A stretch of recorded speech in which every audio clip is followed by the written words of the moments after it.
अस्सलाम वालेकुम and welcome to my channel welding inspector course में। आज हम CC 3.1 का चैप्टर 2 टर्म्स एंड डेफिनेशन की स्टडी करेंगे। ये बहुत ज़्यादा इंपॉर्टेंट चैप्टर है।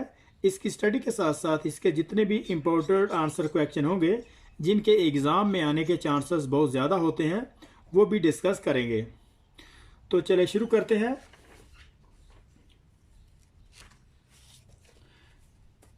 है और इस चैप्टर टर्म्स एंड डेफिनेशन के जितने भी सब्जेक्ट हैं, जितने भी इसके अंदर कंटेंट हैं, वो हमने इनको एक तरतीब से यहाँ पे हाईलाइट किया हुआ है। तो देखते हैं क्या है इस चैप्टर के हवाले से। तो नंबर 1 में है ब्रेजिंग, ब्रेज, सोल्डरिंग, ज्वाइंट, वेल्डिंग। तो ब्रेजिंग और ब्रेज का आपस में क्या डिफरेंट है, और सोल्डरिंग जो है, सोल्डरिंग क्या है? सोल्डरिंग जो है एक कॉपर इलेक्ट्रिकल कंपोनेंट और वायर कनेक्शन को आपस में ज्वाइन करने के लिए इसको इस्तेमाल किया जाता है। तो ये नॉन फ्यूजन वेल्डिंग प्रोसेस है, इसलिए यहाँ पे हम इसको मजीद इस चैप्टर में डिस्कस नहीं करेंगे। तो नंबर 2 में हमारा है type of the joint, butt welds, corner joint, lap joint, cruciform joint. तो ज्वाइंट कितने टाइप के होते हैं? उसमें बट है, टी कॉर्नर है, लैप ज्वाइंट या क्रूसिफॉर्म ज्वाइंट वगैरह। तो इनकी क्या शक्लें होती हैं, ये किस टाइप के होते हैं, तो इस पे जो है स्टडी करेंगे। तो नेक्स्ट में है टाइप ऑफ द वेल्ड। तो इसकी जो कॉन्फ़िगरेशन पॉइंट ऑफ के व्यू से जो है बट है, फिलेट है, कंपाउंड है, तो ये किस टाइप के होते हैं, क्या क्या इनके फीचर होते हैं, और autogenous weld, slot weld, plug weld, ये क्या होते हैं। और इसके अलावा टाइप ऑफ द वेल्ड में जो पेनिट्रेशन पॉइंट ऑफ के व्यू से CJB की क्या डेफिनेशन है, PJB क्या है। और इसके अलावा नंबर 4 में है type of the joint. Joint कितने टाइप के होते हैं। तो इस ज्वाइंट की जो रेफरेंस है, जितने भी इसकी इंफॉर्मेशन है, ये कोड इसके हवाले से इंफॉर्मेशन देता है। और इसके अलावा होमोजीनियस वेल्ड क्या होता है, हेटरोजीनियस क्या होता है, और डिसिमिलर ज्वाइंट की क्या डेफिनेशन है, इस पे बात करेंगे। और इसके अलावा नंबर 5 में है features of the complete valve. एक कंप्लीट वेल्व के जो फीचर है, उसकी शक्ल है, वो किस टाइप की होती है। और 6 में है type of the valve preparation. तो वेल्ड की जो प्रिपरेशन है, जैसे कि अगर स्क्वायर बट है वो क्या होता है, U बट है, V है या फिर J बट है, तो इनकी क्या क्या इनके फीचर हैं, इसको पढ़ेंगे। और नेक्स्ट में हमारा है size of the butt weld. उसमें थ्रोट थिकनेस, रन लेयर वगैरह, इनकी डिमेंशन किस तरीके से ली जाती है। और नंबर 8 में हमारा है size of the fillet weld, throat thickness, leg length. Fillet weld की जो थ्रोट थिकनेस वगैरह है, इनको किस तरीके से डिमेंशन किया जाता है। और नंबर 9 में है shape of the fillet weld. उसमें माइटर है, कनकेव है, कन्वेक्स वगैरह है।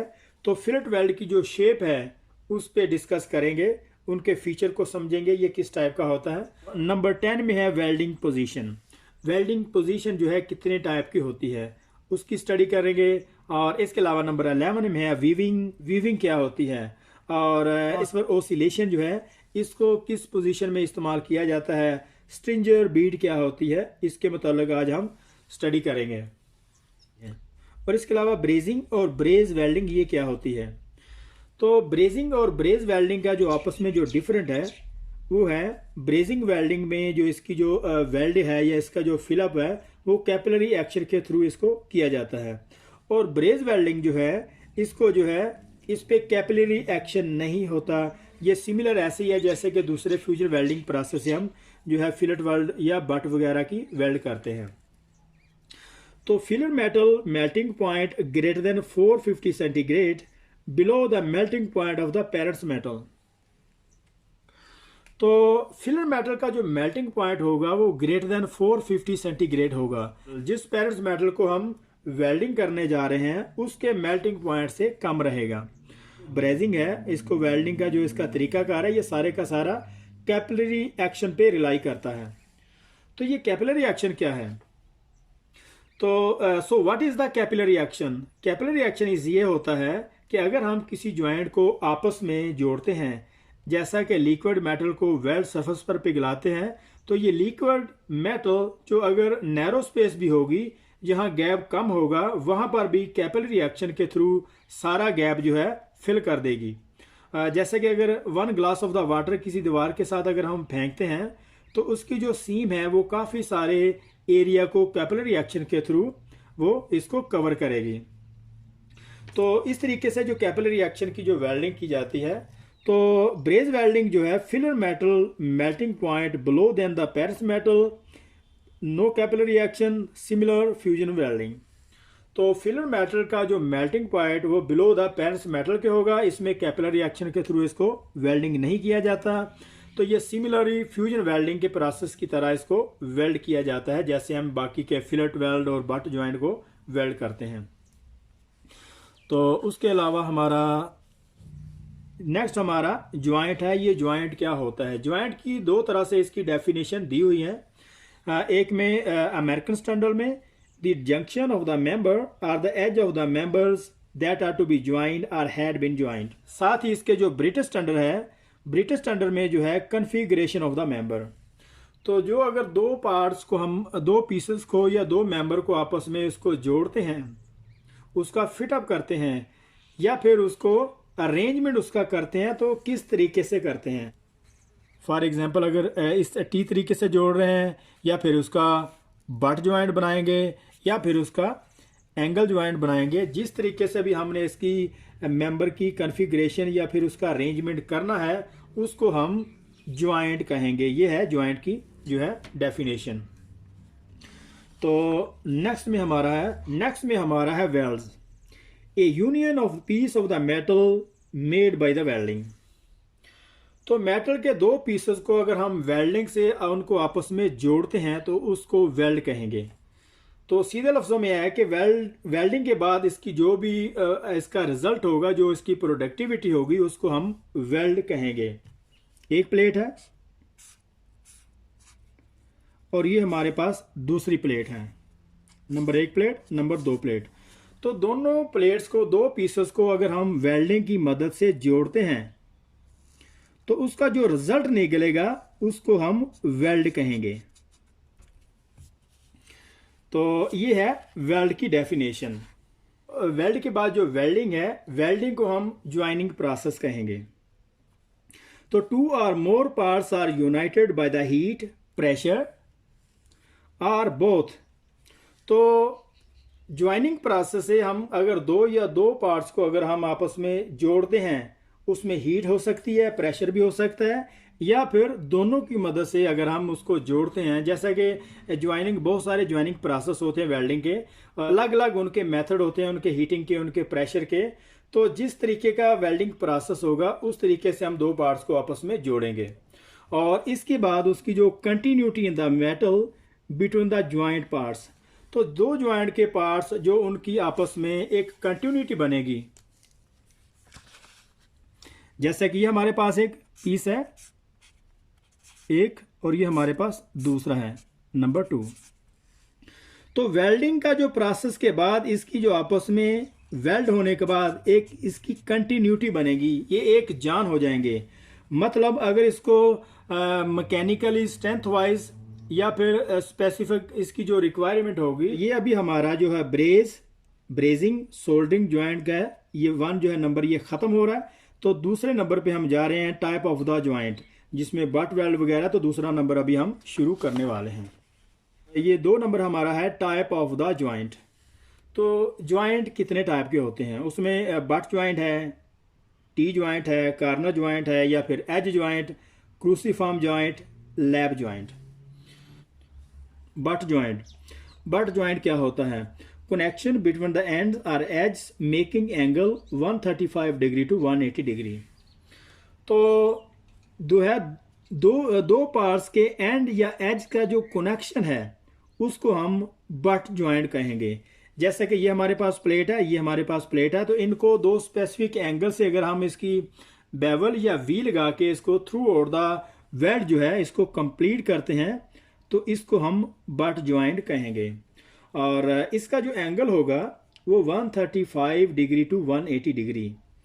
तो 135 से 180 डिग्री के बीच में अगर रहेगा ये बट ज्वाइंट होगा। तो फिलहाल तो अभी हमारा है ये 180 डिग्री पे। तो वो ये कहना चाह रहा है कि अगर फॉर एग्जांपल हमारा ये 180 डिग्री पे है, तो इसको जो अगर हम 135 तक ले जाते हैं इस डिग्री तक, तो फिर भी ये हमारा बट ज्वाइंट ही रहेगा। ये हमारे पास एक प्लेट है और बट ज्वाइंट की एक प्लेट है फॉर एग्जांपल। इस प्लेट को भी हमने इसको बेवल लगाई है और इसको भी हमने बेवल लगा दिया है, ठीक है। तो ये जो एक स्पेसिफिक एंगल होगा इसको हम बट वेल्ड कहेंगे, ठीक है। तो ये through out the parents metal के, ये हमारे पेरेंट्स मेटल है दोनों की प्लेट, एक ये, तो दोनों की जो है थ्रू आउट द इसको जो वेल्ड को हम पेनिट्रेट जब करेंगे तो इसको जो हम बट ज्वाइंट कहेंगे। तो उम्मीद है इसकी जो समझ आई होगी अभी। तो नेक्स्ट में हमारा है 2 में joint, T joint. T joint क्या होता है? तो टी ज्वाइंट जो है connection between the end of the edge of the one parts and face of the other parts. तो वो ये कह रहा है कि वन पार्ट्स का एज और दूसरे पार्ट्स का जो फेस है, अगर उसको हम आपस में कनेक्शन करते हैं तो उसको हम टी ज्वाइंट कहेंगे। फॉर एग्जांपल यहाँ पे इसको अगर हम वेल्डिंग कर देते हैं, इस टी को, इसका एज रहेगा, इस पार्ट्स का एज होगा और दूसरे पार्ट्स का इसका जो फेस रहेगा, दोनों को जब कनेक्शन होगा तो उसको हम टी ज्वाइंट कहेंगे। तो जैसे ये है, ये हमारे पास एक प्लेट है,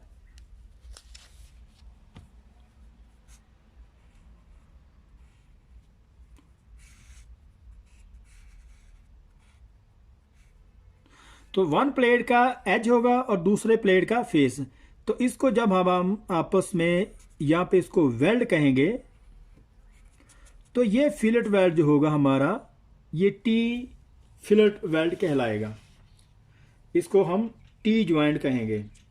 और इसका जो एंगल होगा, इसका जो एंगल है 5 डिग्री टू 90 डिग्री तक अगर ये रहेगा तो फिर ये टी ज्वाइंट है। अगर ये 5 डिग्री से कम हो जाता है तो फिर इसकी जो कॉन्फ़िगरेशन चेंज होएगी। फॉर एग्जांपल ये हमारे पास टी ज्वाइंट है इस तरीके का। तो जस्ट ओनली एग्जांपल के तौर पर, तो ये फ़िलहाल अभी है 90 डिग्री में, और इसको अगर हम यहाँ से 90 से अगर 5 डिग्री तक भी ले आते हैं तो भी ये हमारा टी ज्वाइंट ही रहेगा। और अगर ये 5 डिग्री से कम हो जाता है तो नेक्स्ट में अभी हमारा है कॉर्नर ज्वाइंट। तो कॉर्नर ज्वाइंट जो है ये 2 तरह के होते हैं। इसमें एक ओपन कॉर्नर होगा और दूसरे में क्लोज कॉर्नर। तो जो ओपन कॉर्नर में यहाँ पे इसकी जो इस स्पेस को इसमें वेल्ड किया जाएगा, और जो क्लोज कॉर्नर होगा उसको इनर साइड पे इसको फिलेट वेल्ड करेंगे। मतलब क्लोज कॉर्नर को इन साइड पे इसको फिलेट करेंगे और जो ओपन कॉर्नर होगा उसकी शेप कुछ इस तरीके से होगी, हम उसको आउटर साइड पे इसको जो है फिलअप देंगे। और इसका जो एंगल होगा 30 टू 135 डिग्री तक अगर ये रहेगा तो ये हमारा कॉर्नर ज्वाइंट है। और अगर ये 135 से अबव कर जाता है तो फिर ये हमारा क्या होगा, बट ज्वाइंट होगा। जैसे कि अभी हमने पहले इसको पढ़ा है, तो ये होगा 135 से 180 डिग्री। अगर 135 से ऊपर निकल जाता तो हमारा 135 180 डिग्री है जैसे कि, तो फिर ये बट ज्वाइंट होगा। तो इसको 135 और 30 के बीच में ही होना चाहिए। और नेक्स्ट में हमारा है edge of the joint, making angle 0 to 30 degree inclusive edge to the edge joint. तो एज ज्वाइंट जो है कुछ इस तरीके से होता है, जैसे कि इसकी अभी शेप बनाई है, तो इसकी यहाँ पे इसको वेल्ड करेंगे। ये जो स्पेस है यहाँ पे इसको वेल्ड करेंगे। तो इसका जो एंगल होगा 0 to 30 डिग्री। तो 0 to 30 डिग्री पे अगर रहेगा, फॉर एग्जांपल इससे अगर कम भी हो जाता है 0 to 15 डिग्री पे या 10 पे या 30 तक अगर रहेगा तो ये एज ज्वाइंट होगा। अगर ये 30 डिग्री से अबव निकल जाता है तो फिर जो है ये हमारा सेम एज ए जिस तरह कॉर्नर ज्वाइंट है, कॉर्नर ज्वाइंट की शक्ल में ये चेंज हो जाएगा। तो इसकी उम्मीद है कि समझ आ गई होगी। तो अभी हम इसको नेक्स्ट में देखते हैं।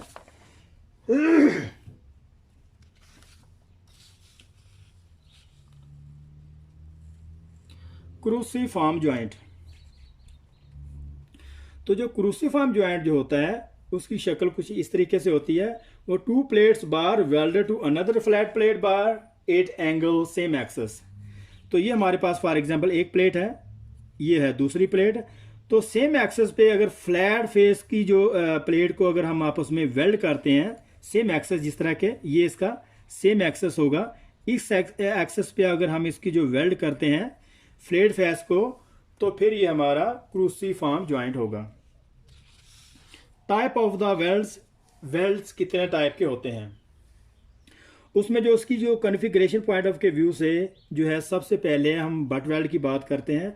बट वेल्ड इस तरह से होगा कि दोनों प्लेटों को आपस में एक स्पेसिफिक इसका जो एंगल होगा, जो हमें रिक्वायर एंगल है, बेवल है, जितनी भी उसकी डिग्री रिक्वायर होगी, उसको हम एक प्लेट को हम उसको बेवल लगाते हैं, फिर दूसरी प्लेट को भी उसी तरीके से उसी डिग्री पे बेवल लगाएंगे। तो जो हम वहाँ पे जो उसकी जो ग्रूव बनेगी, उसको अगर वेल्डिंग के through out the parent metal उसको अगर वेल्ड के थ्रू उसको पेनिट्रेट किया जाता है, तो उसको हम बट जॉइंट कहेंगे। तो मतलब बट जॉइंट पे हम ग्रूव लगा के उसको through out the parent metal उसकी जो वेल्ड की पेनिट्रेट करते हैं। और इसके अलावा फिलेट वेल्ड में क्या होगा, फिलेट वेल्ड में हम 2 एंगल के बीच में इसके ट्राई एंगल, ये इसका ट्राई एंगल रहेगा, तो ट्राई एंगल के जो ऊपर ही हम इसको ऐसे वेल्ड कर देंगे। इस पे जो है ग्रूव लगाने की प्लेट को किसी तरफ से ज़रूरत नहीं होगी, तो इसको हम फिलेट वेल्ड कहेंगे। तो ये हमारा होगा टी जॉइंट, लेकिन हम इसको फिलेट वेल्ड टी जॉइंट कहेंगे। और इसके अलावा हमारा कंपाउंड वेल्ड। कंपाउंड वेल्ड क्या होता है, कंपाउंड वेल्ड ये होगा कि हम उसको टी जॉइंट को अगर हम ये हमारी जो प्लेट 1 है, इसको अगर हम एक फिलेट देते हैं और दूसरी तरफ से हम इसको अगर उसका ग्रूव बना के, ये हमने यहाँ पे इसको एक ग्रूव बनाया है यहाँ, ठीक है, तो इसको अंदर से भी इसको बेवल को हमने फिलअप किया है, तो बाहर भी उसका एक फिलेट लगा दिया है। तो ये हमारा होगा कंपाउंड वेल्ड्स। तो ये हमारा होगा कंपाउंड वेल्ड, मतलब फिलेट भी साथ होगा, उसके जो है बेवल जो लगाई होगी उसको भी हम फिलअप करेंगे। तो इस तरीके से अगर इसकी कुछ कंडीशन होंगी तो फिर हम उसको कंपाउंड वेल्ड कहेंगे। तो इसके अलावा हमारा है बट वेल्ड। बट वेल्ड कितने टाइप के होते हैं, तो एक बट वेल्ड ऐसे होगा जैसे कि अभी हम पहले इस पे बात की है कि दोनों प्लेट को ग्रूव करेंगे, तो ग्रूव के बाद उसको जो फिलअप करेंगे through out the parent metal, उसको जो वेल्ड की जो पेनिट्रेट करेंगे उसको हम बट वेल्ड कहेंगे। तो दूसरा हमारा है कार्नर जॉइंट। तो ये हमारा कार्नर जॉइंट है, तो लेकिन यहाँ पे हमने इसको एक प्लेट को इसकी बेवल लगाई है थ्रू आउट द यहाँ तक, तो इसको हम जब इसको वेल्ड डिपोजिट करेंगे through out the parent metal, weld की जो पेनिट्रेट करेंगे, तो इसको हम कार्नर बट वेल्ड कहेंगे। तो नेक्स्ट में हमारा कंपाउंड है। कंपाउंड कुछ इस तरीके से होगा कि जैसे कि अभी हमने पहले भी इसको समझा है, तो ये हमारी सीधी सीधी स्ट्रेट पोर्शन प्लेट है। तो यहाँ पे हमने प्लेट को दोनों तरफ से यहाँ पे इसको ग्रूव बनाया है, इसको बेवल लगाई है, तो हमने बेवल को भी अंदर फिलअप किया है through out the Paris metals को, वेल्ड को पेनिट्रेट किया है दोनों तरफ से, और फिर बाहर उसके हमने इसको फिलेट वेल्ड भी लगा दिया है, ठीक है। तो एक तरफ से ये माइटर फिलेट है, दूसरी तरफ से ये कन्वेक्स है, तो दोनों तरफ से हमने इसको जो है फिलअप कर दिया, जो इसका बट वेल्ड भी बन गया है ये, और इसको फिलेट वेल्ड भी। तो ये हमारा होगा कंपाउंड बट वेल्ड। तो ऑटोजीनियस वेल्ड क्या होता है, ऑटोजीनियस वेल्ड जो है उसको हम बगैर फिलर मेटल का इस्तेमाल किए हुए, इसको हम हीट की मदद से जब उसको आपस में जोड़ देते हैं, उसको हम ऑटोजीनियस वेल्ड कहेंगे। तो आमतौर पर क्या होता है कि एक हमारे पास एक ये प्लेट होती है, तो दूसरी प्लेट को हम फिलर मेटल की मदद से इसको वेल्ड की मदद से जोड़ देते हैं। लेकिन अगर कोई थिन प्लेट हमारे पास बहुत पतली कोई शीट है, तो उसको फिर हम फिलर मेटल डिपॉजिट किए बगैर ही वेल्डिंग प्रोसेस से, तो उसको हम दोनों जो है पीस को जो प्रेशर या हीट की मदद से या फिर उसको मेल्ट करके दोनों को आपस में जोड़ देते हैं, तो इसको हम ऑटोजीनियस वेल्ड कहेंगे। तो ये लो थिकनेस की प्लेट जो ज़्यादातर ऑटोजीनियस में इस्तेमाल होती है, जैसे कि डोमेस्टिक थिंग्स हैं, वॉशिंग मशीन वगैरह या वॉशिंग डिश वॉशिंग, तो इस तरीके की जो डोमेस्टिक चीज़ें घरों में इस्तेमाल होने वाली, तो वहाँ पे हम ऑटोजीनियस वेल्ड का इस्तेमाल करते हैं। तो उसमें ये है कुछ वेल्डिंग प्रोसेस जिनसे हम इसको ऑटोजीनियस वेल्ड करते हैं।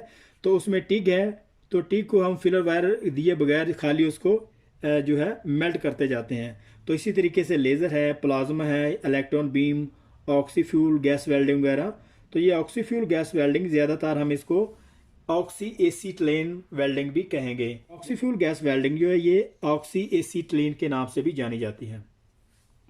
तो अभी हमारा नेक्स्ट है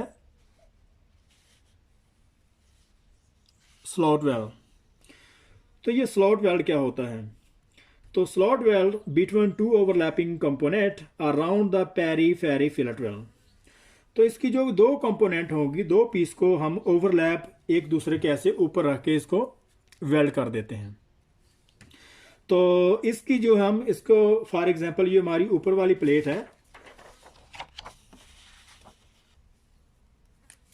जैसे कि ये हमारे पास है।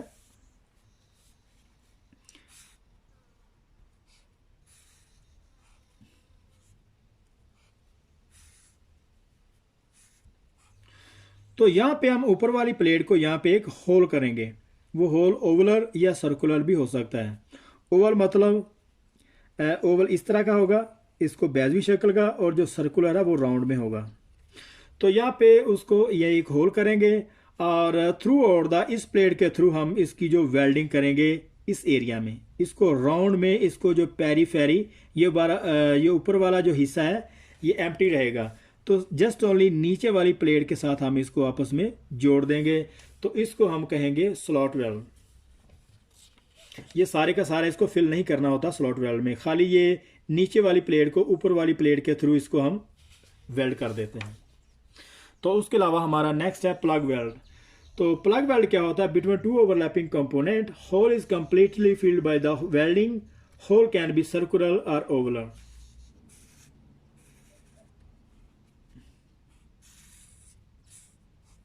तो यहाँ पे एक और होल बनाएंगे, जिस तरह हमने स्लॉट वेल्ड में बनाया इसी तरीके से हम इधर इसका होल बनाएंगे। तो थ्रू आउट द ऊपर वाली प्लेट से हम कंप्लीटली इसको जो है वेल्ड से फिलअप कर देंगे, मतलब इसको प्लग कर देंगे टोटली कंप्लीट। इसको स्लॉट वेल्ड में हमने क्या किया था, खाली इस एरिया को दूसरी प्लेट के साथ पेरीफेरी राउंड इसको वेल्ड कर दिया था, मतलब सिर्फ नीचे वाले कनेक्शन से।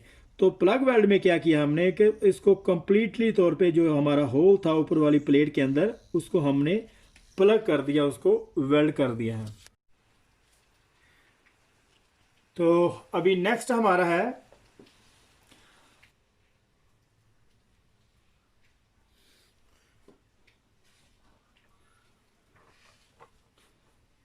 तो नेक्स्ट अब हमारा type of the weld. Weld कितने टाइप के होते हैं?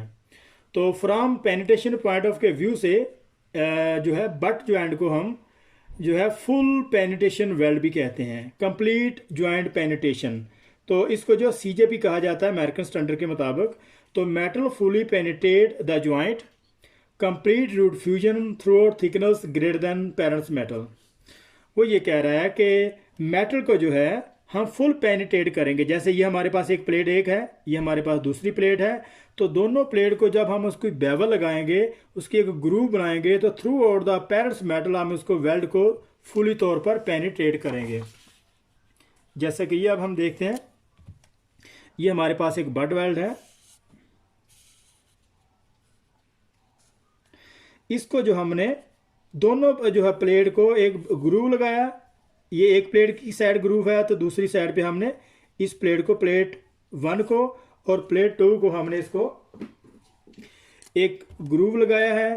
तो फिर हमने उसको वेल्डिंग प्रोसेस से इसको जो है इलेक्ट्रोड से फिर इसकी जो है कंप्लीट इसको पेनिट्रेट किया है थ्रू आउट द मेटल। हमने इसकी फुली तौर पर इसको पेनिट्रेट किया है मेटल को। तो इसको जो हम कंप्लीट ज्वाइंट पेनिट्रेशन कहेंगे। तो इसका जो थ्रोट थिकनेस है, ये उसका टोटल इसका जो वेल्ड मेटल का, इसको थ्रोट थिकनेस कहेंगे। और ये होगा हमारा पेरेंट्स मेटल। ये प्लेट 1 का और प्लेट 2 का ये हमारा पेरेंट्स मेटल होगा। तो इसकी जो थ्रोट थिकनेस है, इसकी जो थ्रोट थिकनेस है वेल्ड मेटल की, वो पेरेंट्स मेटल से ज़्यादा होगी। आप देख रहे हैं कि ये हमारी थ्रोट थिकनेस है। इसके एक्सेस वेल्ड मेटल से रूट पेनिट्रेशन से लेकर जो हमारी थ्रोट थिकनेस होगी वो हमारी पेरेंट्स मेटल से ज़्यादा रहेगी। तो अभी नेक्स्ट है हमारा पार्शियल पेनिट्रेशन वेल्ड। तो पार्शियल पेनिट्रेशन वेल्ड क्या होता है? इसको जो पार्शियल ज्वाइंट पेनिट्रेशन भी कहते हैं, पीजेपी भी इसको कहा जाता है। तो no fully penetration, throat thickness smaller than parents metal. तो इसको जो है फुल पेनिट्रेट नहीं किया जाता, क्योंकि इसको थोड़े से हिस्से को ग्रूव लगा के उसी जगह पे उसको वेल्ड किया जाता है।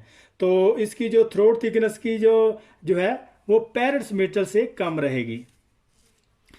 जैसे ये हमारी थ्रोट थिकनेस कम ही जगह पे हमने इसको पार्शियल जो है पेनिट्रेट किया है, तो बाकी का जो पेरेंट्स मेटल का एरिया है वो आप देख रहे हैं कि ये सारे का सारा एम्प्टी है।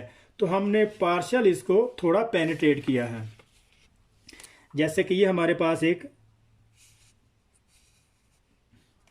पेरेंट्स मेटल है, बजाय कि हमने इसको फुल पेनिट्रेशन करने के हमने इसको थोड़े पार्शियल जो है यहाँ पे कुछ हिस्से को ग्रूव लगा के उसी को हमने उसको वेल्ड कर दिया है। तो इसको हम क्या कहेंगे? थोड़े हिस्से को हमने इसको पेनिट्रेशन कर दिया है। तो इसकी जो थ्रोट थिकनेस होगी वो पेरेंट्स मेटल्स के कम रहेगी। हमने जो है ये टाइप ऑफ द वेल्ड जिसमें पेनिट्रेशन पॉइंट ऑफ व्यू से सीजेपी क्या था और पीजेपी, इसकी हमने इसको स्टडी किया है। तो नेक्स्ट हमारा है type of the joint. Joint कितने टाइप के होते हैं इस पे हम स्टडी नंबर 4 पे करेंगे। तो ये हमारा है number 4, type of the joint. Joint कितने टाइप के होते हैं? तो इसकी जो रेफरेंस है कोड के स्टैंडर्ड जितनी भी इंफॉर्मेशन है यही जो है इसी कोड से इसकी रेफरेंस मिलती हैं। तो उसमें जो है both parents metal and weld metal have similarly chemical and mechanical property. Example carbon steel plate, welding with carbon steel electrode. तो वो ये कह रहा है कि बोथ जो हमारी पेरेंट्स मेटल की जो प्रॉपर्टी है कि ये हमारी प्लेट है, ये तो ये दूसरी ये है, तो दोनों की मेटल की जो प्रॉपर्टी है वो सेम है। और उस पर जो डिपॉजिट किया जाता है, जो वेल्ड इलेक्ट्रोड इस्तेमाल किए जाते हैं, जो वेल्डिंग डिपॉजिटिंग की जाती है, वो भी हमारी सेम उसी कार्बन स्टील की ही होगी। जैसे ये हमारे पास ये एक प्लेट हमारी, ये दूसरी प्लेट है, तो दोनों जो हमारी फॉर एग्जांपल कार्बन स्टील की है, ये भी कार्बन स्टील की और ये भी कार्बन स्टील की, और उस पर जो हम वेल्ड मेटल डिपॉजिट करेंगे वो भी हमारा सेम कार्बन स्टील ही का होगा। तो उसको हम क्या कहेंगे? Homogeneous welding. नेक्स्ट में हमारा है हेट्रोजीनियस। तो weld metal and parents metal have different property. Example cast iron weld with nickel based electrode. तो इसकी बहुत जो पेरेंट्स मेटल की जो है वो तो सेम है, लेकिन उसमें जो वेल्ड मेटल ये जो डिपॉजिट किया है ये जो है इसमें कास्ट आयरन वगैरह फॉर एग्जांपल बाजू का रिपेयर निकालने के लिए कास्ट आयरन का इस्तेमाल करते हैं, और या फिर वेल्ड मेटल की जो प्रॉपर्टी है उसको इम्प्रूव करने के लिए निकल बेस्ड इलेक्ट्रोड का भी इस्तेमाल किया जाता है। तो इसका जो है ये हम यहाँ पे देखते हैं, ये हमारे हैं। तो ये हमारी 1 नंबर प्लेट है 1 और 2, तो दोनों का जो है फॉर एग्जांपल कार्बन स्टील है, और इसकी जो प्रॉपर्टी है वेल्ड मेटल की वो डिफरेंट होगी। तो इसको हम क्या कहेंगे? Heterogeneous weld. तो इसकी जो वेल्ड मेटल की जो प्रॉपर्टी होगी वो डिफरेंट होगी। जैसे कि यहाँ पे हम जो है वो कास्ट आयरन इलेक्ट्रोड इस्तेमाल करते हैं, बेस निकल इलेक्ट्रोड बाजू का उसको जो रिपेयर वगैरह निकालने के लिए भी, और वेल्ड मेटल की प्रॉपर्टी को इम्प्रूव करने के लिए भी इस तरह के इलेक्ट्रोड इस्तेमाल किए जाते हैं। तो इसको हम हेट्रोजीनियस वेल्ड कहेंगे। हेट्रोजीनियस मतलब डिफरेंट, तो होमोजीनियस जो होगा उसका मतलब सेम होता है। तो नेक्स्ट में हमारा है नंबर 3 में है डिसिमिलर ट्रांजिशन। तो डिसिमिलर ट्रांजिशन, डिसिमिलर मतलब मुख्तलिफ। तो both parents metal are having different property, मतलब दोनों पेरेंट्स मेटल, जो हमारी एक प्लेट है दूसरी है, एक कार्बन स्टील की है दूसरी, स्टेनलेस स्टील की, तो उस पे जो है carbon steel welding stainless steel. तो ये अब हम देखते हैं, ये हमारी 2 प्लेट है, एक प्लेट 1 है, एक प्लेट 2 है। तो एक हमारी प्लेट है कार्बन स्टील की, दूसरी हुई स्टेनलेस स्टील की। तो इसको जाहिर सी बात है कि इस पे जो वेल्ड मेटल डिपॉजिट होगा वो भी डिफरेंट होगा। तो ये जो जॉइंट है ज़्यादातर जब हम प्रेशर वेसल वगैरह, जैसे कि अगर हम प्रेशर वेसल बनाए तो प्रेशर वेसल पे जो हम लग्स वगैरह लगाते हैं उठाने के लिए, जिसको हम जो है आइज भी कहते हैं, तो उसको भी जो है ट्रांजिशन या डिसिमिलर कहेंगे। तो या फिर इसके अलावा अगर हमारी लाइन कार्बन स्टील की जा रही है तो नेक्स्ट हमारा जो जॉइंट है अगर उसमें स्टेनलेस स्टील आ गया है तो फिर हम उसको भी ट्रांजिशन जॉइंट कहेंगे। तो इसकी जो बोथ पेरेंट्स मेटल है वो डिफरेंट होगा, तो इस लिहाज से इसकी वेल्ड मेटल की प्रॉपर्टी जो है वो भी डिसिमिलर होगी। तो अभी नेक्स्ट हमारा है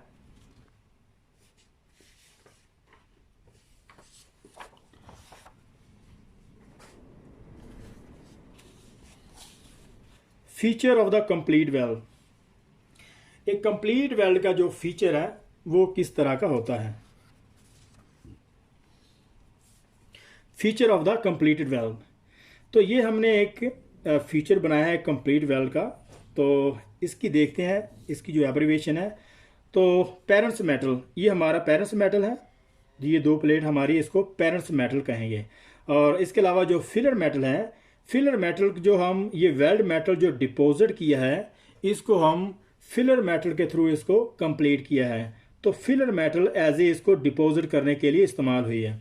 और उसके बाद हमारा जो वेल्ड मेटल है ये इसी को वेल्ड मेटल भी कहेंगे।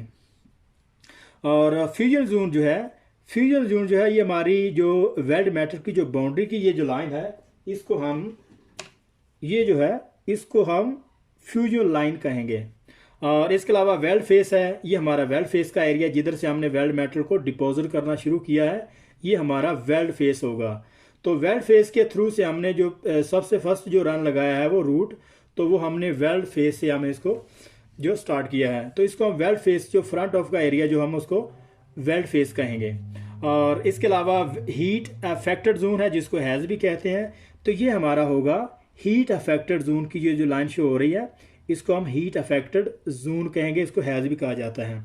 तो ये आमतौर पर वेल्डिंग के दौरान मेल्ट तो नहीं होता, लेकिन ये होता है कि इसके हीटिंग थर्मल इफेक्ट की वजह से इसमें जो है मेटलर्जिकली इसमें चेंजिंग आ जाती हैं। तो नेक्स्ट हमारा है रूट, तो ये हमारा जो फर्स्ट पास जो लगा था वेल्ड फेस की तरफ से ये हमारा रूट होगा, बिल्कुल जो है वेल्ड फेस के अपोजिट। और इसके अलावा हमारा टो होगा, ये हमारा टो है। वेल्ड फेस और पेरिस मेटल की जो ये पॉइंट है जो होगा वहाँ पे उसको हम टो कहेंगे। और इसके अलावा फ्यूजन लाइन है और वेल्ड जोन, तो ये हमारा वेल्ड मेटल प्लस जो हीट अफेक्टेड जोन का होगा ये यहाँ से यहाँ तक ये हमारा वेल्ड जोन होगा, यहाँ से यहाँ तक ये हमारा वेल्ड जोन होगा। और excess weld metal, excess weld metal ये जो है ब्रिटिश स्टैंडर्ड के मुताबिक इसकी जो करेक्ट टर्मिनोलॉजी होगी वो एक्सेस वेल्ड मेटल होगा। ये हमारा एक क्वेश्चन भी होगा, तो उसमें जो करेक्ट टर्मिनोलॉजी ये 3-4 ऑप्शन दिए होंगे, जैसे कि ये रेनफोर्समेंट है, overfill, crown cap, cap height. तो इसका जो ब्रिटिश स्टैंडर्ड के मुताबिक जो इसको जो इसकी जो टर्मिनोलॉजी इस्तेमाल की जाती है वो होगी एक्सेस वेल्ड मेटल। तो रेनफोर्समेंट इसकी इनकरेक्ट टर्मिनोलॉजी होगी, क्योंकि ये ज़्यादातर अमेरिकन स्टैंडर्ड में इसको इस्तेमाल किया जाता है। तो ये जो हमारा टो है, टो पे बात करें, ये बहुत ज़्यादा इम्पोर्टेंट है, इस पे बहुत सारे क्वेश्चन भी आते हैं। तो इम्पोर्टेंट इस हवाले से कि यहाँ पे जो है बहुत ज़्यादा स्ट्रेस कंसंट्रेशन बनती हैं। जैसे toes are point of the high stress concentration, difference type of the crack initiate from this point. तो इस पॉइंट पे बहुत ज़्यादा हाई स्ट्रेस कंसंट्रेशन इस वजह से बनती है क्योंकि हमारा जो वेल्ड मेटल होता है वो हार्ड होता है, और पेरिस मेटल है जो वो जब कूलिंग और हार्ड के दरमियान जब उसमें कॉन्ट्रैक्शन स्ट्रेस बन रही होती है तो उस दौरान उसमें जो है टो में जो क्रैकिंग आने के चांस बनते हैं। और इसके साथ ही अगर हमारी कैप हाइट यानी एक्सेस वेल्ड मेटल अगर ज़्यादा है 3 मिली 4 मिली या 5 मिली के अराउंड अबाउट है तो फिर भी वहाँ पे हाई स्ट्रेस कंसंट्रेशन बनने के चांस ज़्यादा होंगे। क्योंकि अगर एक्सेस वेल्ड मेटल जितनी ज़्यादा होगी तो जो टो है वो भी वहाँ पे उसके क्रैकिंग आने के उतने चांस बनेंगे। तो उसमें क्रैक कौन कौन से आ सकते हैं?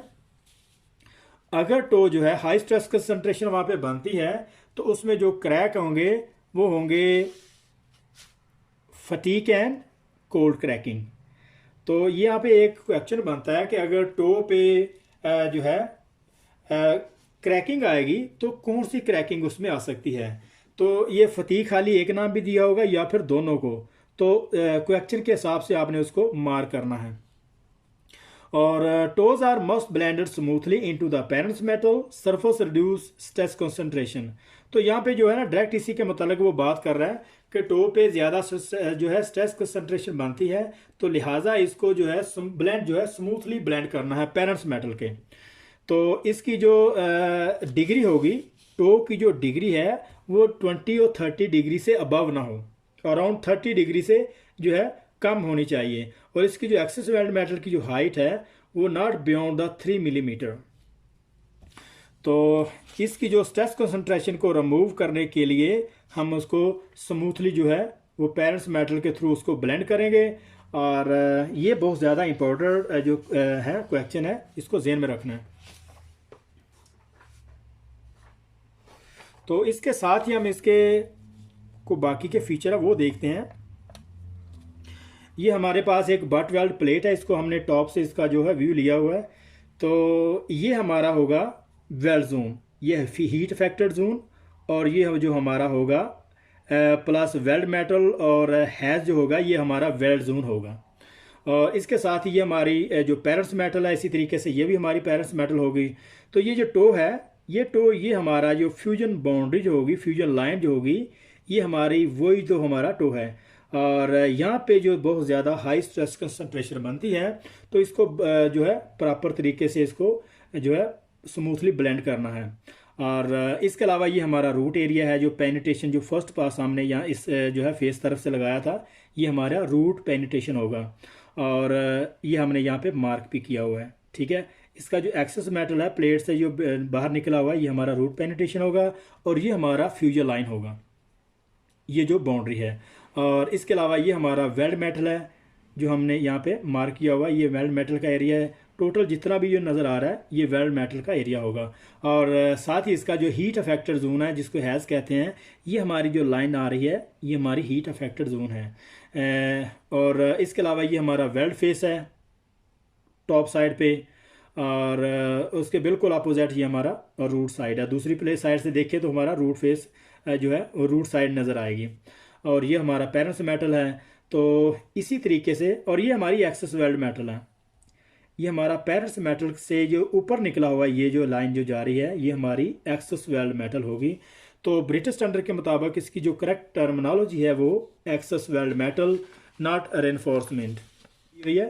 तो ये हमारा फिलेट वेल्ड है। तो हम देखते हैं कि फिलेट वेल्ड में इसको किस तरीके से, तो ये हमारा पेरेंट्स मेटल होगा, ये भी पेरेंट्स मेटल है और ये हमारा भी पेरेंट्स मेटल ही होगा। और ये हमारी फ्यूजन लाइन है। तो ये हमारा रूट साइड है, ये हमारी जो रूट साइड है जो फर्स्ट पास लगा है। और इसके साथ ही ये हमारा वेल्ड मेटल का एरिया है, ये जितना भी टॉप पोर्शन नज़र आ रहा है ये हमारा वेल्ड मेटल एरिया होगा। और ये हमारी जो है ये जो कर्व बनी हुई यहाँ पे ये हमारी एक्सेस वेल्ड मेटल है। तो इसकी जो ये जो लाइन है, इस लाइन से जो हमारा एक्सेस वेल्ड मेटल होगी इसको हमने यहाँ पे एक्सेस वेल्ड मेटल यहाँ पे मार्क किया हुआ है। और इसके अलावा ये हमारा पेरेंट्स मेटल है, ये हमारा वेल्ड फेस है टॉप साइड से। और ये हमारी हीट अफेक्टेड जोन है सेम दूसरे तक की तरह, ये हमारा हीट अफेक्टेड जोन होगा। और ये हमारा वेल्ड जोन है, heat affected zone plus weld metal का एरिया। तो ये हमारा टो होगा। फिलेट वेल्ड में भी ये हमारा जो ये टो रहेगा सेम पेरेंट्स मेटल और वेल्ड मेटल के जो दरमियान एक लाइन है वो हमारा टो रहेगा।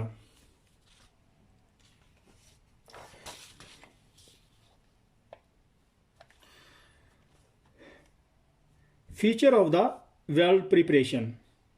तो वेल्ड की जो प्रिपरेशन है उसका क्या उसका फीचर है उसको देखते हैं। Angle of the bevel, angle of the bevel किसे कहते हैं? तो अगर हम ये हमारी प्लेट है इसको अगर हाफ कर लें, एक प्लेट का जो जो एरिया होगा उसको एंगल ऑफ बेवल कहेंगे। और अगर हम दोनों को साथ इंक्लूड करें तो ये फिर हमारा एक वी की शक्ल ले लेगी। तो फिर ये टोटली जो हमारा इंक्लूड एंगल होगा। जैसे इस पे हम देखते हैं,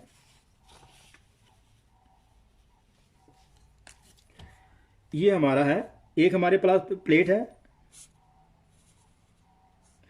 तो ये हमारा एंगल ऑफ बेवल होगा। एक प्लेट पे जो रहेगा ये हमारा एंगल ऑफ बेवल होगा। तो इसी तरीके से अगर हम दूसरी प्लेट को भी लगाते हैं तो दोनों तरफ का ये जो हमारा, इसको फिर हम इंक्लूड एंगल कहेंगे। तो ये हमारी रूट फेस होगी, ये हमारा वेल्ड फेस का एरिया। तो इसका जो डिग्री है वो अगर एमएम में मैनुअल मेटल आर्क वेल्डिंग या फिर शील्ड मेटल आर्क वेल्डिंग भी जिसको कहते हैं, अगर उसके हिसाब से इसकी वेल्ड प्रिपरेशन करें तो इसकी जो बेवल एंगल होगा वो 25 से 30 डिग्री होगा। तो इसका इंक्लूड एंगल और बेवल एंगल की आपको उम्मीद है कि समझ लग गई होगी। और इसके अलावा हमारी यू प्रिपरेशन जो होगी वो 8 डिग्री से 12 डिग्री हमारी यू प्रिपरेशन होगी। तो यू प्रिपरेशन क्या है? ये जो हमारी यू प्रिपरेशन होगी,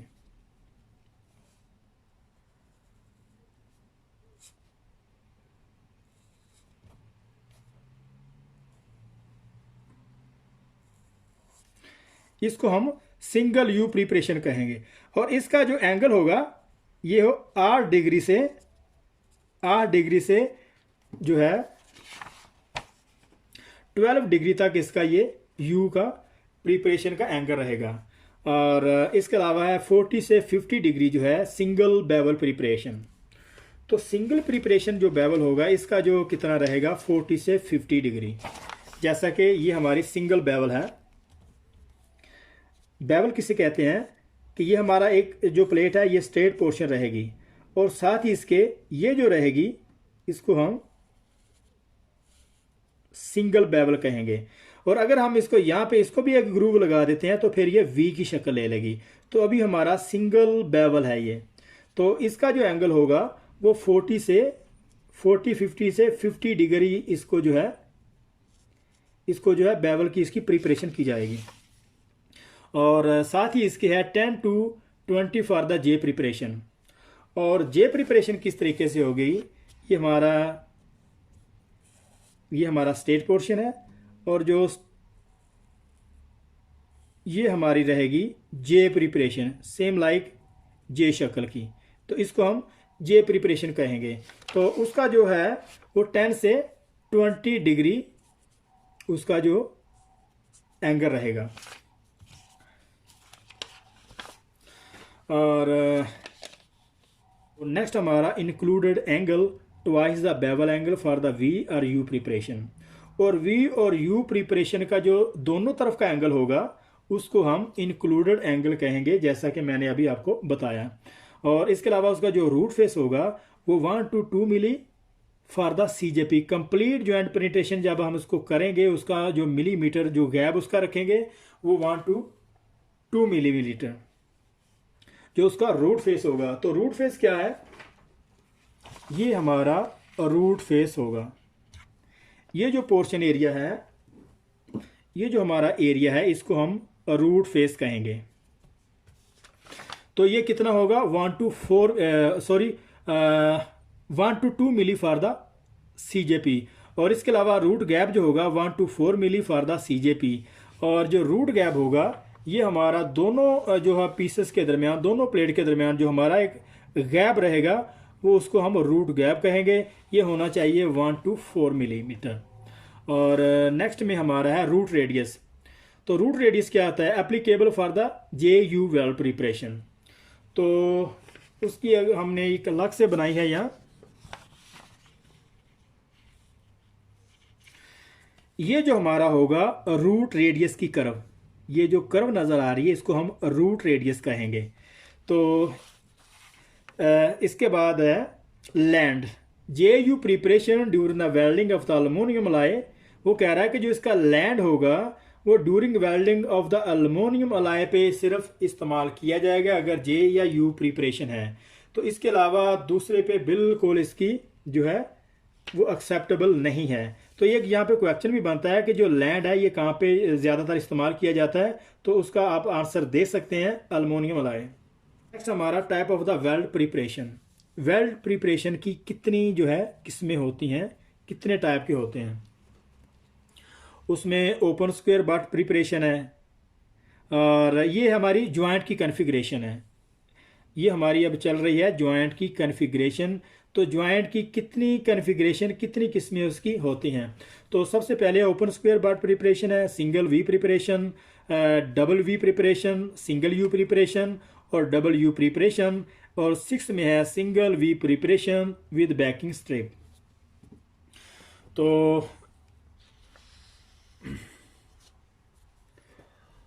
तो लास्ट में है single V preparation with backing strap. तो इसका जो स्क्वायर बेड प्रिपरेशन होगा, ये हमारा जो फर्स्ट है ये हमारा स्क्वायर बेड प्रिपरेशन होगा। तो स्क्वायर बेड प्रिपरेशन जो है ये दो किस्म के होंगे, एक क्लोज कार्नर, दूसरा ओपन कार्नर। तो एक क्लोज में इसको लगा के इसका फिटअप करेंगे, इसका अरेंजमेंट करेंगे, इसको जो इसकी कॉन्फ़िगरेशन इस टाइप की होगी कि बिल्कुल इसके साथ मिला देंगे और फिर उसको वेल्ड किया जाएगा। तो इसकी जो वेल्डिंग है ये इसमें बहुत सारे इम्परफेक्शन हो सकते हैं, क्योंकि इसको हमने ग्रूव तो लगाया नहीं होगा, तो इसमें लैक ऑफ फ्यूजन इस तरह की जो प्रॉब्लम आ सकती हैं। तो इसी तरीके से जो ओपन है, तो ओपन को भी सेम इसी तरीके से इसको करेंगे, लेकिन ये भी वही प्रॉब्लम है क्योंकि इसमें भी जो है ना ग्रूव वगैरह नहीं लगेगी, थोड़ा सा गैप रख के इसको जो है वेल्ड कर दिया जाएगा। तो ये स्क्वायर बट प्रिपरेशन होगी, ये इसकी शक्ल आप देख लें। तो उसके अलावा है single V preparation. Single V preparation क्या होता है, इसके बाद हमारा नेक्स्ट है सिंगल वी प्रिपरेशन, और साथ ही इसका जो है डबल वी प्रिपरेशन। इन दोनों में क्या फ़र्क है, तो ये कहाँ पे ज़्यादातर इस्तेमाल की जाती हैं। तो most commonly cheap and fast suitable for the less thickness mainly distortion occur. तो ये मोस्ट कॉमन जो है आमतौर पर जो है ज़्यादातर इसको इस्तेमाल किया जाता है, ये क्योंकि बहुत जल्द जो है इसकी प्रिपरेशन हो जाती है, और ये बहुत ज़्यादा सस्ती भी इसकी प्रिपरेशन जो है पड़ती है, और साथ ही इसकी जो है लेस थिकनेस, ये जो है लेस थिकनेस पे ज़्यादातर सुइटेबल है। जैसे कि अगर 20 या 25 मिलीमीटर रहेगी तो ये ज़्यादातर इसको प्रेफरेबल किया जाएगा। तो इसकी जो है डिस्टोर्शन आने के ज़्यादा चांस होते हैं, क्योंकि ये हमारी सिंगल प्रिपरेशन है, एक ही तरफ से हमने इसको वी लगा के इसको वेल्ड कर दिया है। तो ये मेटल जो हार्ड होगा, जब ये इसमें सोल्डिफिकेशन होना शुरू होगी तो मेटल जो है उसमें कॉन्ट्रैक्शनल स्ट्रेस जो है इस तरीके से, फॉर एग्जांपल ये हमारी एक तरफ से हमने इसको वेल्ड किया है, तो ये जब इसको वेल्ड मेटल डिपॉजिट होने के बाद ये जब ठंडा होना शुरू होगा तो इसी तरीके से इसमें डिस्टोर्शन आने के चांस रहेंगे। और डबल वी प्रिपरेशन में क्या होगा, good for the high thickness, balance welding में रिक्वायर होती है, less residual stress, less distortion, less deposit. तो इसमें क्या होता है कि ये ज़्यादातर ज़्यादा थिकनेस पे जो है इसको इस्तेमाल किया जाता है, और इसमें दोनों तरफ पे वेल्डिंग रिक्वायर होती है। देखें आप, दोनों तरफ से इसकी जो है वी लगी हुई है, तो दोनों तरफ से इसकी वेल्डिंग होगी। तो इसमें लेस रेसिडुअल स्ट्रेस होगी, क्योंकि दोनों तरफ से अगर वेल्डिंग होगी तो जितनी अगर एक तरफ से स्ट्रेस बनेगी तो दूसरी तरफ वेल्डिंग करने से वो रिमूव ही हो जाएगी। तो इसमें लेस डिस्टोर्शन होगी, इसमें टेढ़ापन होने के चांस भी इस लिहाज से बहुत कम होंगे, और इसमें लेस डिपॉजिट। मतलब इकोनॉमिकली ये जो है इसमें जो वेल्ड मेटल के जो इलेक्ट्रोड हैं या फिर हमारा टाइम है वो कम कंज्यूम होगा। तो जैसे कि ये हमारी डबल बेवल है, तो इसकी जो डबल बेवल है दोनों तरफ से, और इसकी जो सिंगल वी है इसका बहुत ज़्यादा डिफरेंट है। ये अभी हम वाज़ा करते हैं।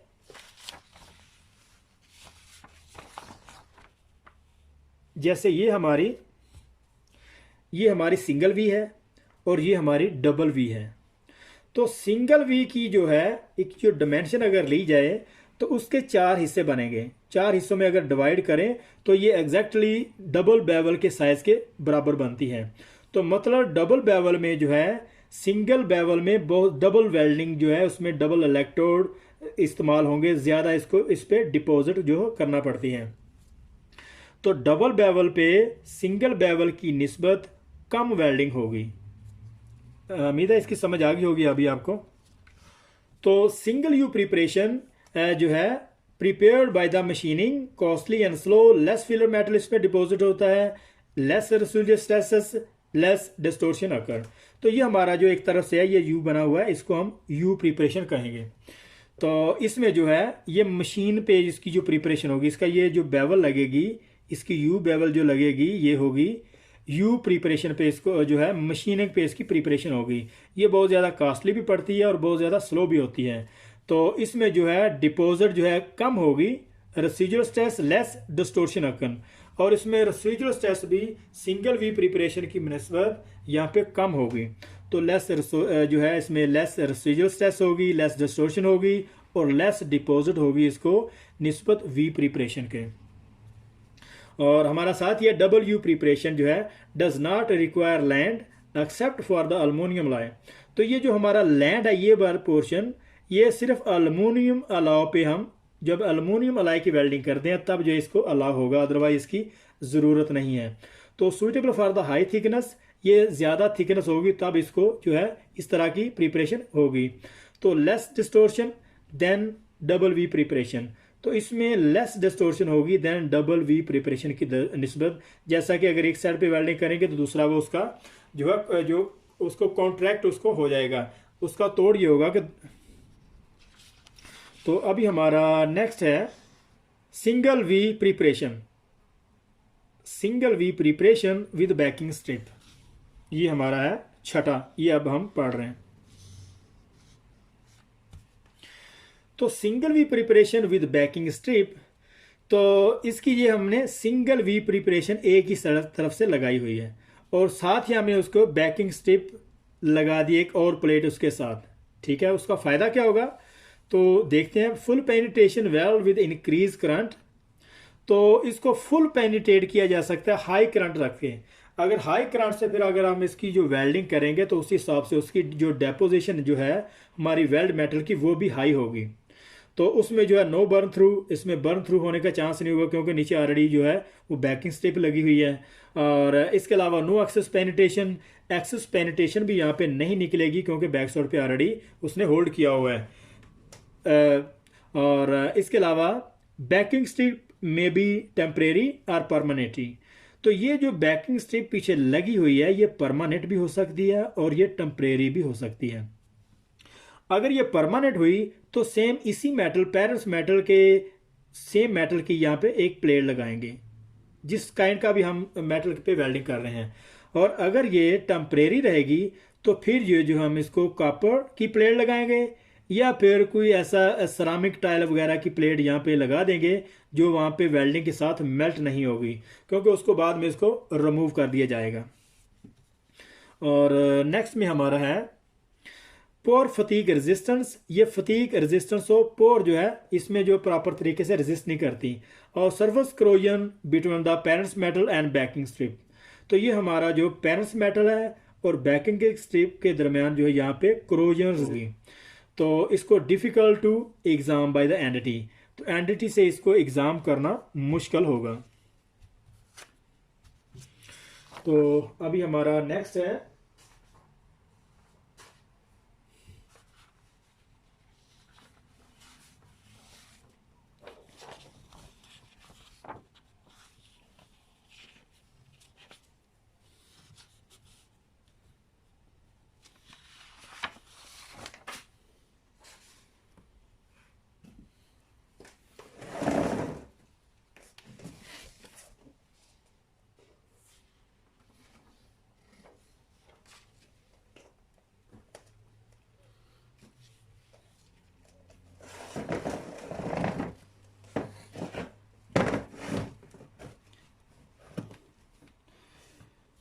तो नेक्स्ट है हमारा वेल्ड प्रिपरेशन। तो इसका जो कोड है BSEN ISO 9692। तो ये हमारी सिंगल डबल बेवल, तो सिंगल डबल बेवल के मतलब हमने ऑलरेडी एक दफ़ा इसको देखा है, अभी हम फिर इस पर बात करते हैं। ये जो ये हमारी वन साइड पे पोर्शन स्टेट है और ये हमारी होगी सिंगल बेवल। तो इसी तरीके से हमारी जो डबल बेवल इस तरह से होगी, ये हमारा पोर्शन एरिया, ये हमारा एक एरिया पोर्शन स्ट्रेट रहेगा, और ये जो हमारी होगी इसको हम डबल बेवल कहेंगे। तो अगर हम इसको भी बेवल लगा दें तो फिर ये वी की शक्ल बन जाएगी। अभी क्या हमारा ये डबल बेवल है, दोनों तरफ से हमने इसको बेवल बना दी है, ये हमारी डबल बेवल होगी। और इसके अलावा है सिंगल डबल जे। सिंगल, ये हमारी जे की शक्ल है, आप देख रहे हैं कि जे जिस तरह का जे होता है वैसे हमने इसको जो है, तो ये हमारा डबल जे होगा। ये हमारा स्टे पोर्शन, और ये जो हमारा सिंगल जे, ये हमारा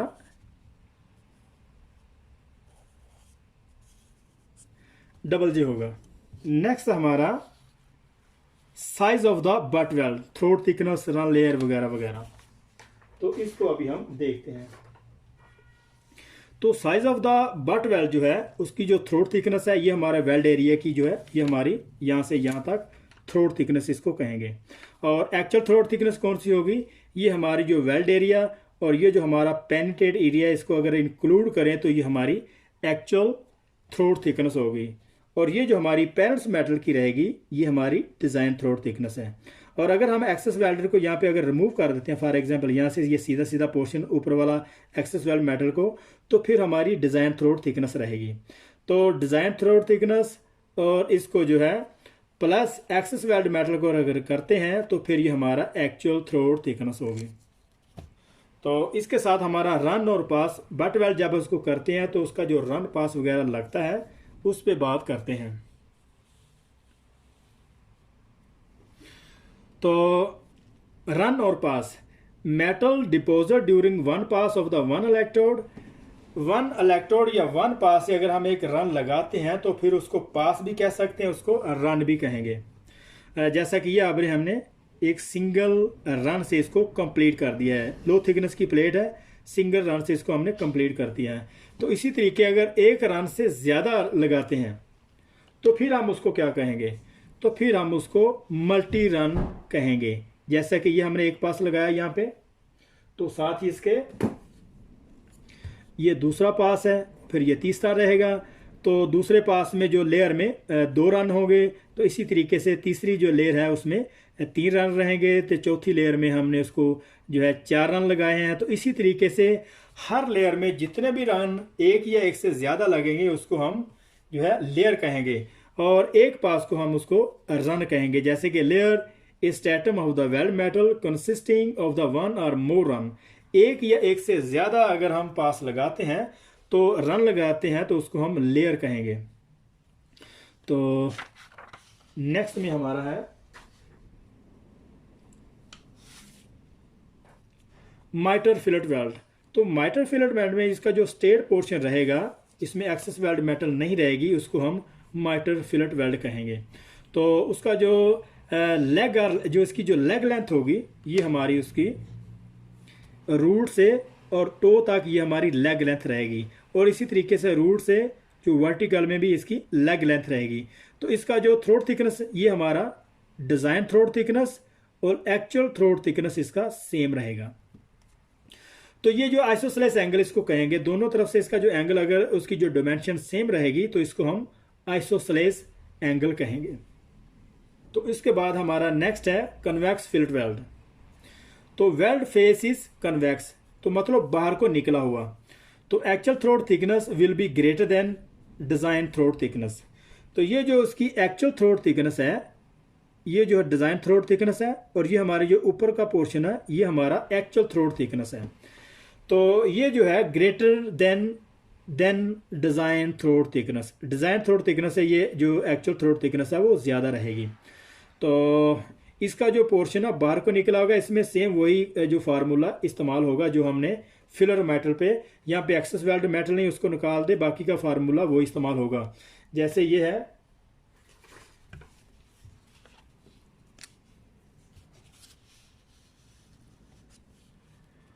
फॉर एग्जांपल ये हमारे पास है,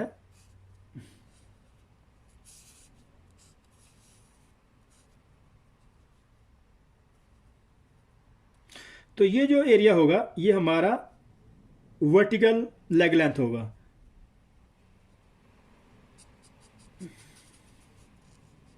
ये हमारा वर्टिकल लेग लेंथ,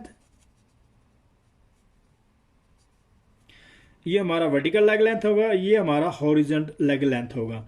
और यहाँ रूट से और ये जो पोर्शन रहेगा इसको हम थ्रोट थिकनेस कहेंगे। नेक्स्ट हमारा है कनकैव फिलेट वेल्ड। सॉरी यहाँ पे हमने इसको जो है कन्वेक्स लिख दिया, तो ये हमारा कनकैव होगा। तो वेल्ड फेस इज कनकैव मतलब अंदर को दबा हुआ। तो design throat thickness will be equal to the actual throat thickness. तो ये preferable in application where need to be reduce stress concentration on the cyclic loading. तो ये ज़्यादातर वहाँ पे इस्तेमाल होगी जहाँ पे जो है बहुत ज़्यादा स्ट्रेस कंसंट्रेशन बनती है, क्योंकि बार बार हथौड़े जैसी अगर कोई किसी जगह पे ज़रब लगती है तो वहाँ पे जो है ज़्यादातर क्रैक आने के चांस होते हैं। तो फिर वहाँ पे इस तरह की जो है फिलेट वेल्ड को प्रेफरेबल किया जाता है। तो इसका जो design throat thickness will be equal to the actual throat thickness, क्योंकि इसकी जो एक्चुअल थ्रोट थिकनेस है वो भी सेम ही है, ये आप देख रहे हैं। तो रूट से जो इसकी जो थ्रोट थिकनेस वो भी सेम रहेगी और एक्चुअल थ्रोट थिकनेस का भी, तो इसकी जो एक्चुअल थ्रोट थिकनेस होगी वो भी सेम ही होगी। तो ये हमारा जो बाहर का जो है ये इसको टो को ब्लेंड किया हुआ है।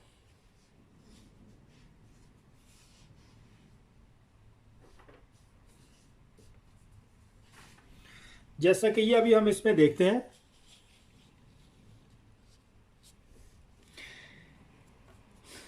तो ये हमने फिलेट वेल्ड का एक तरफ से इसकी जो है वो माइटर फिलेट है और दूसरी तरफ से इसकी कन्वेक्स है। तो इसका जो हॉरिजेंटल लेग लेंथ है यहाँ से यहाँ तक, ये इसका हॉरिजेंटल लेग लेंथ होगा। तो ये हमने इसका फीचर एक फिलेट वेल्ड का बनाया जिसमें जो है कन्वेक्स भी है और कनकैव भी है।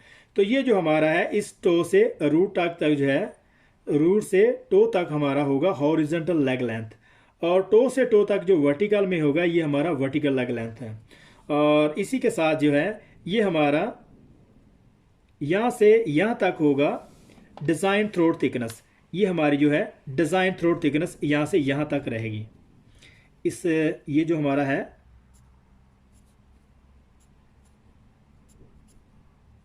ये हमारी डिज़ाइन थ्रोट थिकनेस रहेगी। और इस एरिया से यहाँ तक ये हमारी एक्चुअल थ्रोट थिकनेस होगी। तो डिज़ाइन थ्रोट थिकनेस और एक्चुअल थ्रोट थिकनेस की आपको समझ आ गई होगी कि ये हमारा यहाँ से ये हमारा डिज़ाइन थ्रोट थिकनेस है। अगर प्लस इसको एक्सेस वेल्डेड मेटल को इंक्लूड करते हैं तो ये हमारा एक्चुअल थ्रोट थिकनेस होगा। तो ये हमारी लेग लेंथ है रूट से टो तक, और ये है रूट से टो तक वर्टिकल में, ये हमारी लेग लेंथ होगी। ये हमारा वेल्ड फेस है जो टॉप पोर्शन आपको नज़र आ रहा है। तो इसके इसीलिए डिज़ाइन थ्रोट थिकनेस को D-T भी कहते हैं और एक्चुअल थ्रोट थिकनेस को A-T भी जो है कहा जाता है। और नेक्स्ट हमारा है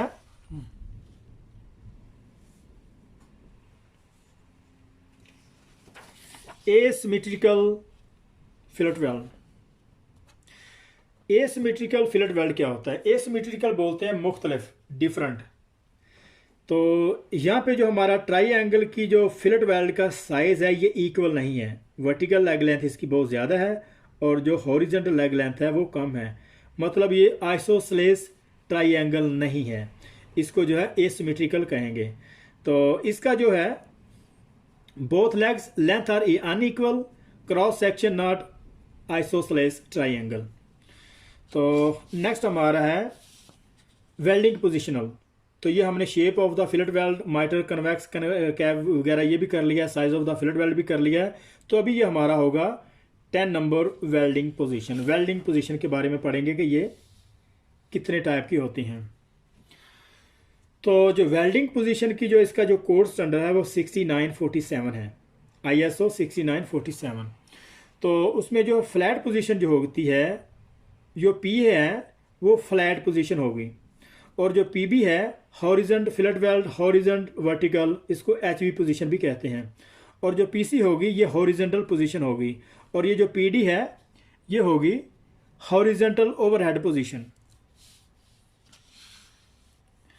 और पी एफ होगा वर्टिकल अप पोजीशन, और पी जी जो होगा वर्टिकल डाउन पोजीशन, और जो पी एच होगा वो वर्टिकल अप पोजीशन, और पी जे वर्टिकल डाउन पोजीशन। और साथ ही इसका जो एच एल ओ 45 है, ये पाइप जो है fixed incline position, welding upwards 6G। जैसा कि ये हमने 6G 45 पोजीशन पे इसको जो है फिक्स कर लिया है, लेकिन इंक्लाइन पोजीशन में इसको जो है 45 पोजीशन 6G पोजीशन भी कहेंगे, लेकिन ये इसकी जो वेल्डिंग होगी वो नीचे से अप की तरफ इसको करेंगे। और साथ ही इसका जो है J L O 45 pipe fix incline position, welding upward 6G। तो सेम उसी पोजीशन पे हम इसको 45 6G पोजीशन पे रखेंगे, लेकिन इसकी जो वेल्डिंग है वो अप से डाउन की तरफ होगी। तो नेक्स्ट हमारा है वीविंग। ये वीविंग जो है, इसको जब हम वेल्डिंग के दौरान इसकी जो ओसिलेशन करते हैं, ट्रांसफर ओसिलेशन करते हैं या हॉरिजॉन्टल में, तो इसको जो हम वीविंग कहेंगे। तो ज़्यादातर जो है transfer oscillation of an electrode और blow pipe nozzle during the deposition of the weld metal, ये generally use in vertical upper position. Transfer oscillation जो है, जब हम इसको वर्टिकल अप पोजीशन में वेल्डिंग करते हैं तो फिर उसकी जो ओसिलेशन है, जो ट्रांसफर ओसिलेशन होगी, इसको जो वीविंग कहते हैं। और नेक्स्ट में हमारा है स्ट्रिंजर बीड। तो a run of the weld metal made with little or no weaving motion. Stringer bead उसे कहते हैं कि एक रन हम लगा रहे हैं तो उस पर बिल्कुल मूविंग या उसमें मोशन या ओसिलेशन नहीं होगी, स्ट्रेट पोर्शन हम उसको वेल्ड करते जाएंगे बगैर उसको इलेक्ट्रोड को चाल दिए हुए, तो इसको हम स्ट्रिंजर बीड कहते हैं। तो चैप्टर टर्म्स एंड डेफिनेशन यहाँ पे कंप्लीट हुआ। तो ये बहुत ज़्यादा लंबी वीडियो बन गई है, तो चैप्टर के इंपॉर्टेंट आंसर क्वेश्चन हम नेक्स्ट वीडियो में पार्ट 2 के नाम पे अपलोड करेंगे। और अगर ये वीडियो पसंद आई हो तो इसको सब्सक्राइब कीजिए, लाइक कीजिए और साथ में लगी घंटी के बटन को प्रेस कीजिए ताकि हर नई आने वाली वीडियो आपको मिल सके। तो मिलते हैं नेक्स्ट वीडियो में, तब तक के लिए अल्लाह हाफिज़।